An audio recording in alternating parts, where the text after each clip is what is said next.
আসসালামু আলাইকুম রহমতুল্লাহি বারাকাতু। সম্মানিত দুইনি বইনকলরে আজকে কতটি প্রশ্ন আর উত্তর শেয়ার করবো ইনশাল্লাহ। কোন সূরায় কোন আয়াতে মসজিদে আকসার কথা উল্লেখ আছে? সূরা বনি ইসরাইলের 1 নং আয়াতে। কোন সূরায় কোন আয়াতে পিতামাতার ঘরে প্রবেশের জন্য অনুমতি নেয়ার জন্য নির্দেশ দেওয়া হয়েছে? সূরা নূরর 58 থেকে 49 আয়াত। সর্বপ্রথম কোন সাহাবী মক্কায় উচ্চস্বরে কুরআন পাঠ করেন? আব্দুল্লাহ বিন মাসউদ রাদিয়াল্লাহু আনহু। পবিত্র কুরআনের মধ্যে কোনো পরিবর্তন হবে না, আল্লাহ নিজেই তার দায়িত্ব নিয়েছেন। সূরা হিজর 9 নং আয়াতে। হাদিস কাহাকে বলে? নবী সাল্লাল্লাহু আলাইহি ইসলামের কথা, কাজ ও সমর্থনকে হাদিস বলে। হাদিস কত প্রকার ও কি কি? হাদিস 2 প্রকার: মাহফুল গ্রহণযোগ্য হাদিস ও মারদুদ ও গ্রহণযোগ্য হাদিস। মাহবুল হাদিস কত প্রকার ও কি কি? মাহবুল হাদিস 2 প্রকার: সহি ও হাসান। মারদুদ হাদিস কত অগ্রহণযোগ্য হাদিস কত প্রকার ও কি কি? জয়ীফ, দুর্বল ও জাল বানোয়াট 2 প্রকার। সহি হাদিস কাহাকে বলে? যে হাদিস নির্ভরযোগ্য ও পূর্ণ স্মৃতিশক্তি সম্পন্ন, তার মধ্যে গোপন কোনো ত্রুটি নেই এবং উহা সাও তথা অন্য কোনো অধিকতর নির্ভরযোগ্য বর্ণনাকারী বর্ণনার বিরোধিতা নয়, তাকে সহি হাদিস বলে।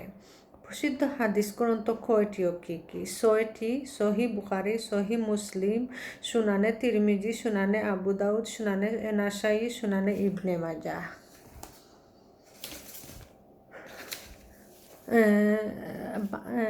কোন সময় ওমরা করলে নবী সাল্লাল্লাহু আলাইহি ইসলামের সাথে হজ করার সওয়াব পাওয়া যায়? রমজান মাসে।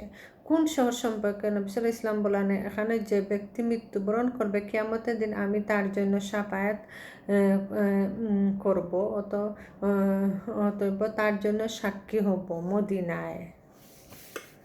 নবী সাল্লাল্লাহু আলাইহি ইসলামের উপর দুরূদ ও সালাম পাঠ করলে কিভাবে তার কাছে পৌঁছে থাকে? ফেরেশতায় পৌঁছে দেন। দোয়া করার সময় নবী সাল্লাল্লাহু আলাইহি ইসলামের উপর দুরূদ পাঠ না করলে সে দোয়া অবস্থা কি হয়? আসমান ও জমিনের মধ্যবর্তী স্থানে তা আবদ্ধ থাকে, দোয়া আল্লাহর নিকট উপরে উঠে না। নবী সাল্লাল্লাহু আলাইহি ইসলাম এবং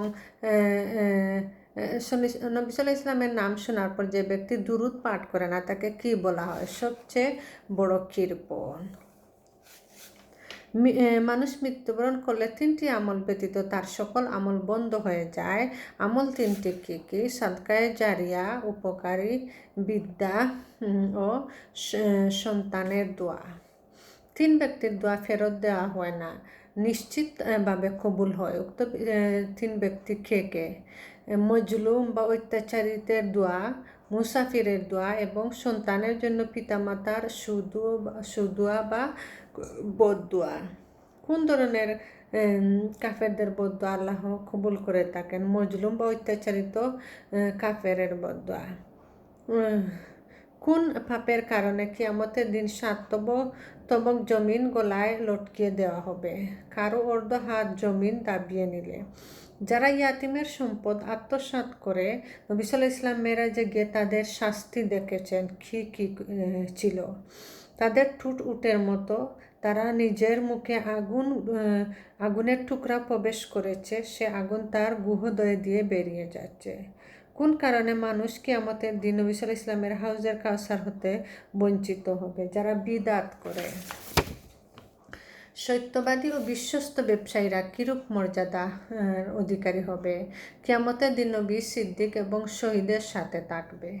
যে ব্যক্তি কোনো অভাবী ও ঋণগ্রস্তকে অবকাশ দিবে অথবা ঋণের কিছু অংশ ছেড়ে দিবে, কিয়ামতের দিন আল্লাহ তাকে কী ধরনের পুরস্কার দিবেন? তাকে আরশের ছায়ার নিচে স্থান দিবেন। কোনো মুমিন যদি অন্ধ হয়ে যায় আর সে ধৈর্য ধারণ করে, তবে তাকে আল্লাহ কি পুরস্কার দিবেন? বিনিময়ে আল্লাহ তাকে জান্নাত দিবেন। জিহাদে গিয়ে যারা শহীদ হন তাদের রূহ কিভাবে রাখা হয়? একটি সবুজ পাখির মধ্যে সে জান্নাতে বিচরণ করে এবং তার ফল ফলাদি ভক্ষণ করে। যে ব্যক্তি দুনিয়াতে মুসলমানের দুষ্টুটি গোপন করে আল্লাহ তাকে কি পুরস্কার দেন? আখিরাতে তার দুষ্টুটি গোপন রাখেন। যারা আল্লাহর সন্তুষ্টির জন্য পরস্পরকে ভালোবাসে আল্লাহ তাকে কি পুরস্কার দিবেন? আরশের নিচে ছায়া দান করবেন। বেলাল রাদিয়াল্লাহু কি এমন আমল করতেন যার কারণে রাসূল সাল্লাল্লাহু আলাইহি ওয়াসাল্লাম মেরাজে গিয়ে জান্নাতে তার পায়ের আওয়াজ শুনতে পেয়েছেন? প্রতিবার অজু করার পর 2 রাকাত নামাজ পড়ার জন্য। বছরের কোন মাসে শয়তানকে শৃঙ্খলাবদ্ধ করে রাখা হয়? রমজান মাসে। বছরের কোন মাসে জান্নাতের দরজা খোলা রাখা হয় এবং জাহান্নামের দরজা বন্ধ রাখা হয়? রমজান মাসে। ফরজ সিয়ামের জন্য কখন নিয়ত করতে হবে? ফজরের পূর্বে। সিয়াম পালনকারী কখন সাহুর খাওয়া মুস্তাহাব? শেষ রাতে। কোন বস্তু দিয়ে ইফতার করা সুন্নত? টাটকা খেজুর, না পাওয়া গেলে যে কোনো খেজুর, তা না পাওয়া গেলে পানি। রোজাদারের মেসওয়াক করা সুন্নত। সফর যদি আরামদায়ক হয়, কষ্ট না হয়, তাহলে রোজা ভঙ্গের হুকুম কি?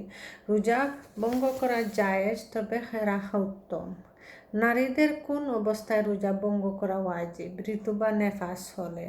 বছরের কোন কোন দিনে রোজা রাখা হারাম? 2 ঈদের দিন এবং আইয়ামে তাশরিক জিলহজ মাসের 11, 12, 13 তারিখে।